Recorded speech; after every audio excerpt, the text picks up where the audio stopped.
Buckle up, ladies. It's time for you to meet the powerful and passionate Lilian Sue. Lilian knows the ups and downs of entrepreneurship, and she has leveraged that into creating her own PR company, which helps you ladies get visibility and get in the mindset of really boosting your business sales. Let's listen now. I'd like for you to welcome Lilian Sue. And Lilian Sue is the founder of the company Retrospect Writing Services. And we're going to hear a lot more about how she helps empower women in their businesses. Welcome, Lilian. Thanks for having me, Odiva. Yes. So tell me, when did you start this company? I initially started the genesis of my company almost 16 years ago now when I was a university student. Originally, it started because at the time I was looking for paid internship opportunities, what you call paid internship in the States. We call it cooperative education up here in Canada. And basically it's an add-on program to your degree for you to get work experience in order to make it easier to land a full-time job when you graduate. So at the time, I was thinking to myself, well, if I want to land a position, I have to be able to show companies what I can do. And in order to do that, I have to build a portfolio. All that academic writing and everything, none of that is going to cut it. So what am I going to do? I basically sat down and made a list. And I was cold calling and cold emailing 40 plus companies a day locally, just trying to find somebody that was going to give me a shot. Ended up doing some subcontracting work for a local marketing agency, and that led to me building a freelance business focusing primarily on social media strategy and campaigns and writing copy for websites, print collateral, taglines, a couple of radio ads here and there. And as time went on, I had entrepreneurs coming to me and asking, can you write a press release? Is this something you do? Because there's something that I want to get the news out on. Is this something that you offer? And I got sick of telling people no. Wow. Basically, I just got sick of telling people no. And I said, well, let's see. Let's see if I can try this out. Let's see if I enjoy it. Let's see if this is something that I can add to my product suite that will help give clients value. And at the time, I was also at a personal and professional crossroads. This was a year coming off my business that I didn't make any money at all, no money. And I was struggling a bit because my mindset was focused so much on scarcity. I was acting out of desperation. I was not focused on getting in front of the right people.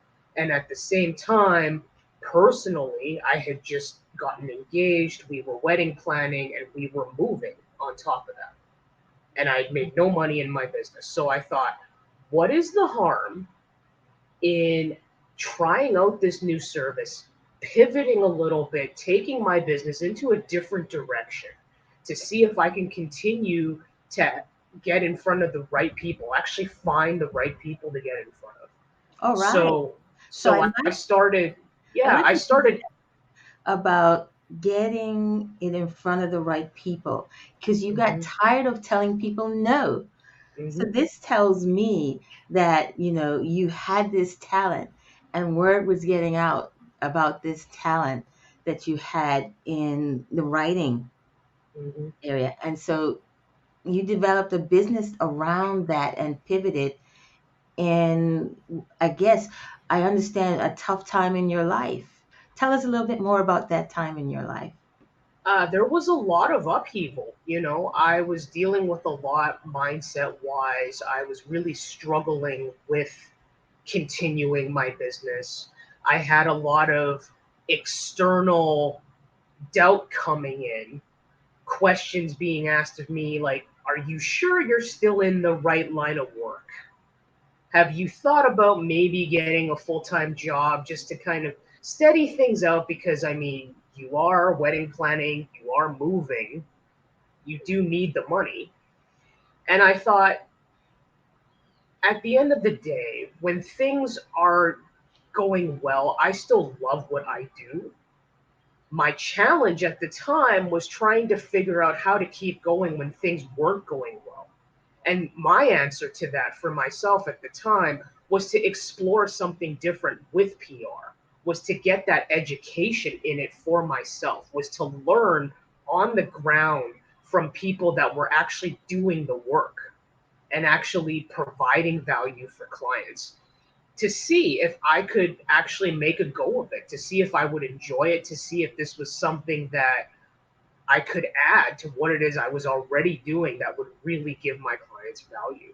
So when I started working in PR and cutting my teeth with a local agency that had satellite offices in LA and New York as well, I worked with clients in a wide variety of industries: sports and fitness, fashion and beauty. Indie film and television became a really big favorite for me. And that actually allowed me to spin off and do my own PR work for clients. Okay, so I Doing, yeah. see that you pivoted. You were writing from, your college years, and then you pivoted into PR and got a lot of opportunity to learn from the best. Now, what inspired you to become an entrepreneur? Because we know the entrepreneur journey is not easy. And so your business is now primarily focused in PR. Mhm. What inspired that? Basically, my journey in entrepreneurship came from the fact that I was born and raised in a very traditional family. I am a first generation Chinese born Canadian. My parents are baby boomers and immigrants. And my childhood and most of my young adult life it was drilled into me that I had to follow the cultural tradition of, if you're not a doctor or a lawyer, an accountant, or a pharmacist, you work a government job for 30, 40 plus years, you get a pension, and that's it. The only thing that matters is financial stability, and you do your job, and that's it. And with my parents, I certainly did not see any passion, any joy. Not only were they both quite often miserable in their jobs, there was also no focus on needing a break, on prioritizing your mental health, on really kind of looking at it from, life is too short to just think about how can I make money for someone else. Mm, So growing up, I really started to push back and rebel against that, and rebel against what I saw as a lack of control in my own life. And I wanted to really be able to build a life where I could make the impact I wanted to make, working with the people I wanted to work with. And PR is kind of an extension of my lifelong love of storytelling. I've been a creative writer my entire life. I actually was published in a couple of short story anthologies in high school, thanks to one of my amazing English teachers who found a couple opportunities for me to submit. And I had originally, going into college, wanted to become a novelist, but this was before self-publishing was really a thing. And family members had said to me, "You're going to starve mm, waiting for someone to take notice of your work." So I thought, okay, how can I parlay my love of creative storytelling into a business where I help other people get their stories out there?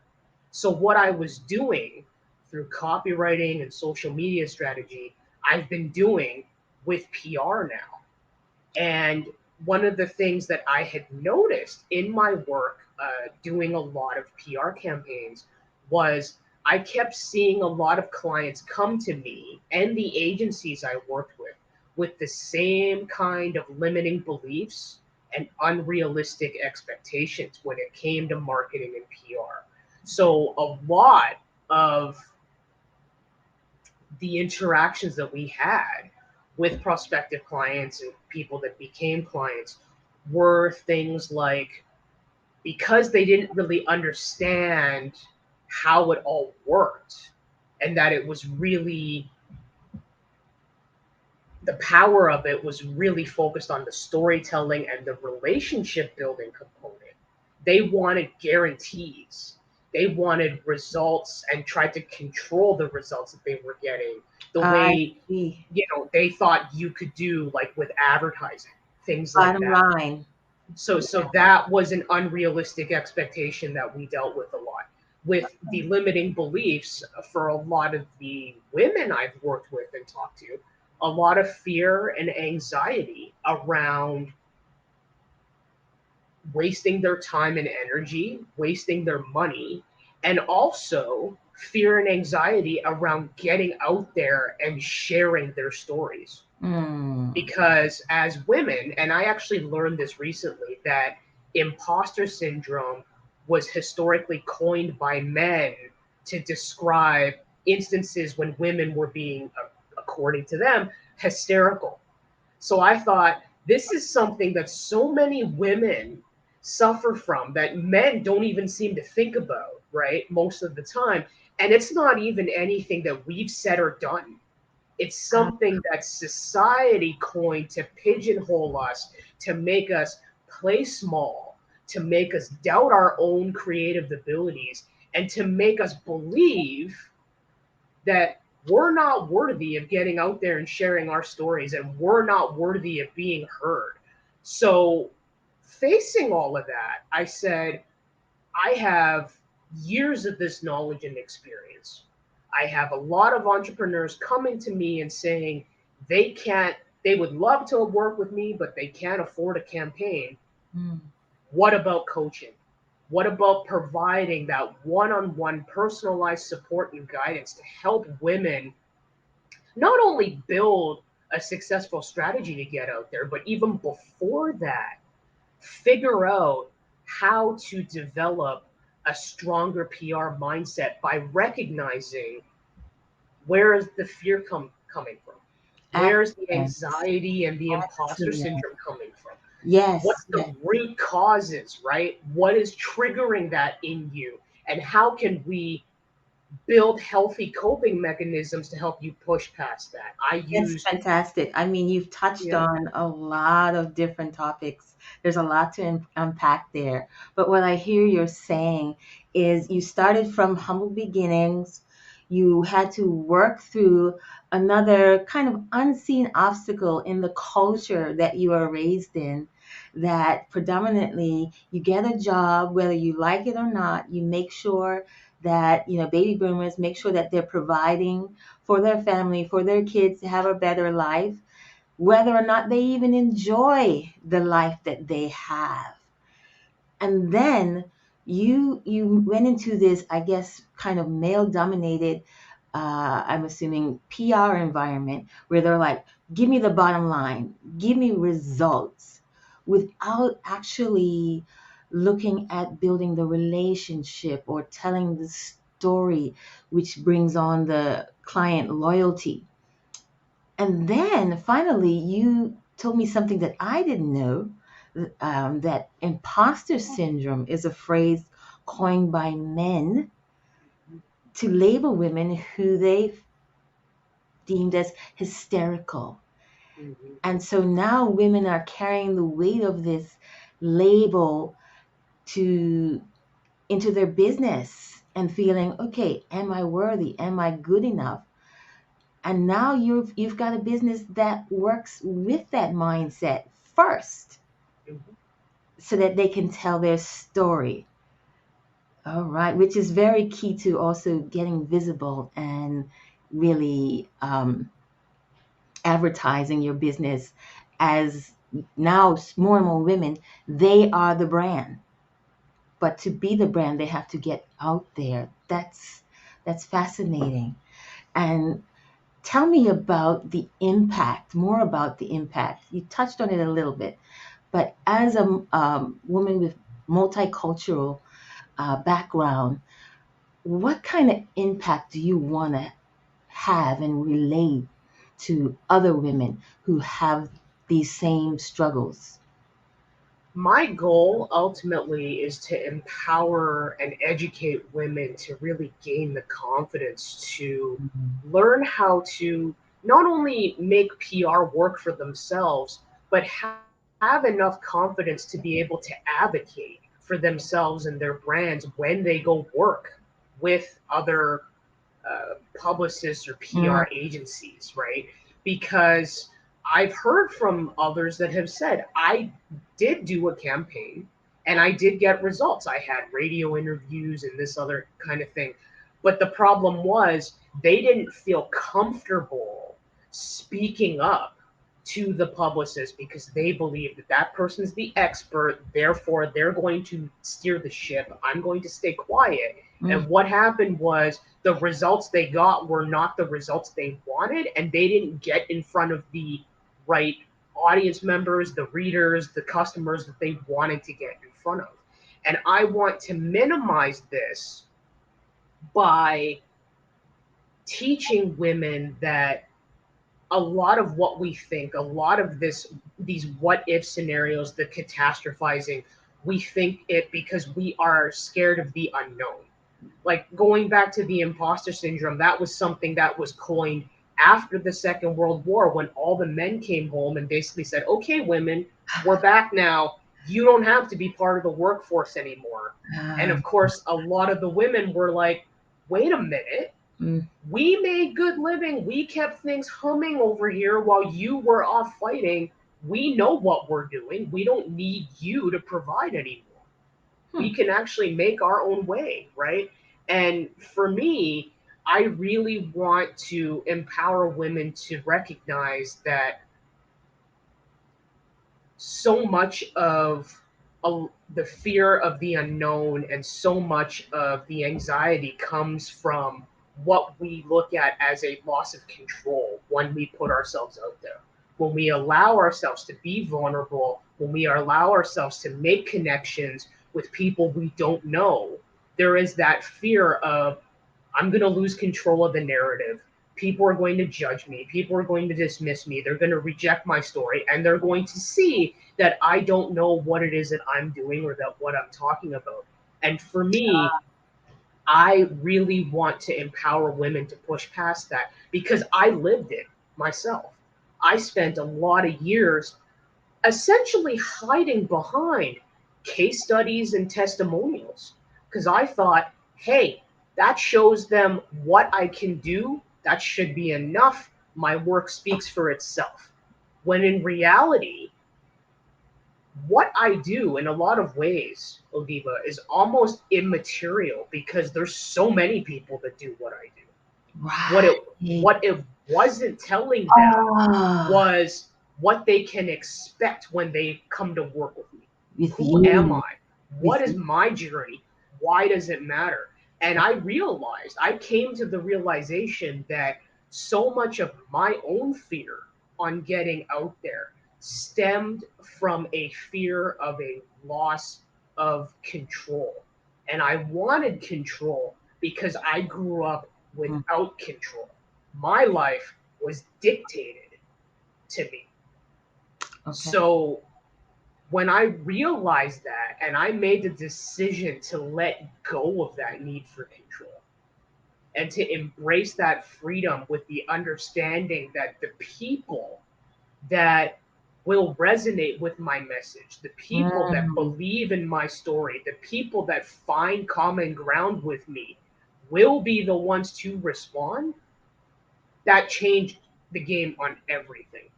And it wow. really wasn't until I got to that Fantastic. point that I felt that I was able to coach women through this, to empower them through this, to give them the mantras, the affirmations, and the recommendations for meditations and self hypnosis to help them push past this the same way I have. But this Because is a lot. at the So end of the day, I just want to hop in here yeah, and say, I want to get back to some of the things you said. You explaining to me that you do a lot more than just PR. You, especially with working with women, there's a lot of mindset work to be done. And, being in the visibility industry, women need that visibility, but they're afraid. One of the key things that they're afraid of is the loss of control. I understand. And it's not only coming from their backgrounds. One of the key things you mentioned is that it's coming from the agencies that they work with. And I can relate to that experience as well. You have a brand, you have something you believe in, you take it to an agency, and they say, oh, no, no, no, no, no, we've got to change everything. You give them your product, your design, and they come back with something that's totally different, something that's totally generic, and they say, and we lose our voice and say, oh, well, you're the expert, so we're going to let you steer the ship. You're using my money, but I'm letting you steer the ship. That is frightening, but I understand it because typically as women, we don't think of ourselves as the expert, and we want to default to someone else who knows better as we think. And when you coach these women, how do they get to the point? Because this is key. How do you bring them to the point where they realize they are the brand, they are what people want to see or who people want to know? How do you bring them to that point where they are steering the ship? a lot of this comes down to where they're at initially in their own mindset journeys. Because Mhm. for a lot of the women that are stuck in that cycle and they don't see a way out, they're not necessarily ready to embark on a journey that requires them to get introspective about what's triggering their limiting beliefs and where that's coming from. For some of the other women I've spoken to, they know how they feel and they say, I'm sick of it. I'm sick of feeling this way. I've been running around in circles in this rat race and no, I'm not getting anywhere. I'm not getting anywhere and I think I need help. And that is really the key, I think, for the people that are ready to do mindset work. Certainly, it was the key for me to be Yeah. ready to invest in a mindset coach who I still work with to this day. I've been with her 2.5 years now, and Uh, we still talk almost every day. uh-huh. And I had to myself get to that point where I said, okay, I need that outside perspective because I can't do it alone anymore. So Wow. for the women that are willing, are at that point, and I say to them, okay, when you are comparing yourself to another entrepreneur in a similar space, and you see them landing those interviews, getting those events, standing up on stage and being a speaker, you've told me that these are the things you want to do, but you think you can't get there. Why is that? Where is that coming from? Why do you think they could get there and you can't get there? And Mhm. why are you looking at it from a standpoint of you're not making progress the way you want to? We really dig into things like recognizing that everybody has their own timeline. Everybody has their own journey. We dig into the fact that the role that social media plays in really triggering imposter syndrome, triggering comparison syndrome. And for me, the most rewarding moments come when my clients get those light bulb moments. When they sit there and they recognize, like, I'm not actually I've been conditioned to fear failure because it believes that means that, oh, I'm doing things the wrong way. And now I recognize that there is no right or wrong way Oh, based on what an industry expert tells me. What is right is what's right for me. And that's something that I really, really focus on with my clients when it comes to building a strategy, because I say to them, the framework in PR is what it is. You're always going to need a media kit. You're always going to need a story pitch because you need to have something to tell people. And you're always going to need a media list because you need to know who you're getting in front of.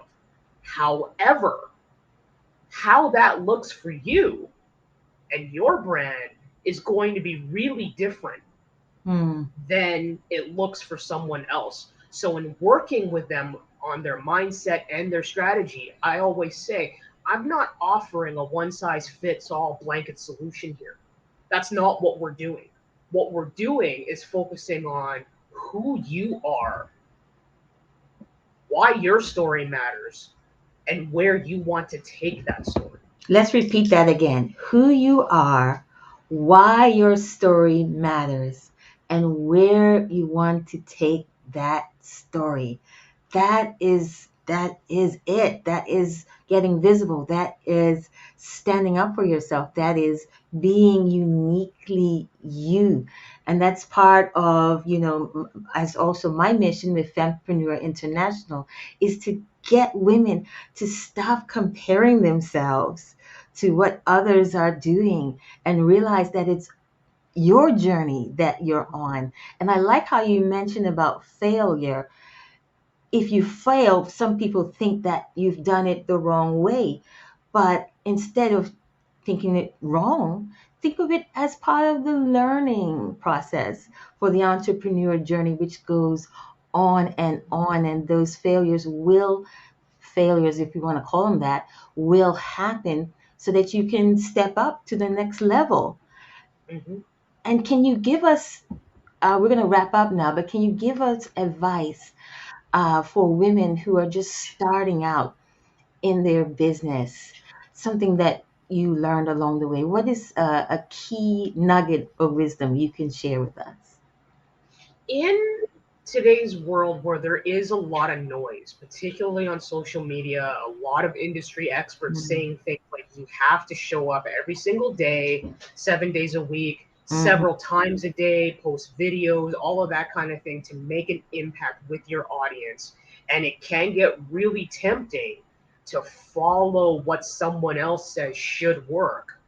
My advice to all the female entrepreneurs out there is to always go back to your why. Why are you doing this? What Mm. is your story? What is the impact you want to make with clients, with your brand, with your projects, with your causes, whatever it is that you're doing? What is your why?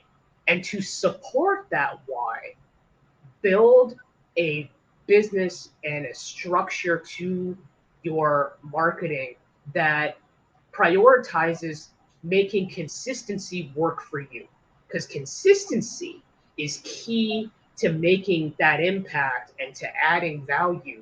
But that doesn't mean you have to show up 7 days a week. It could be 2 times a week, it could be 3 times a week, whatever it is, to prioritize your energy so you can keep taking those steps forward the way that you want to without burning yourself out and following someone else's advice. Build the strategy and the consistency that works for you. Prioritize your energy to reinforce your why. I like that. I like what you said about energy and your getting back to your why, because that's like, because when I coach in communication and public speaking, that's like when you get into the zone, when you recognize your why of why you're doing this, apart from whatever social media is telling you to do, and apart from tech issues that plague us all, getting to the core of your business, which is your why, and being yourself is a great part of that. the more you start being yourself in your business, the more you're going to enjoy what you're doing, and the more you're going to connect with the listener and the people that are watching. So I really, really love this message that you brought to us today. You are a strong and powerful woman, Lilian Sue, and you seem to have learned a lot of life lessons in just a short time because you're looking so young. And you are bringing that women supporting women energy into your business and recognizing that there's a hole there, there's a need there. And one of the keys is the mindset that we constantly have to work on. That's one thing we have to consistently work on to get to the next level. And I just want to thank you for bringing that message to us. And I will be looking for you to grow in this company. Give us the name again. In retrospect, writing services, and speaking of growth, it's my plan to continue to empower women to gain the confidence through. I'm looking at expanding into more public speaking, doing more workshops, more webinars. I'm currently writing my first nonfiction PR book She to did really it. give women that resource, give female entrepreneurs that resource that can guide them on why PR is powerful, why they should consider incorporating it into their marketing, and all the building blocks of how to build a successful strategy to just get out there.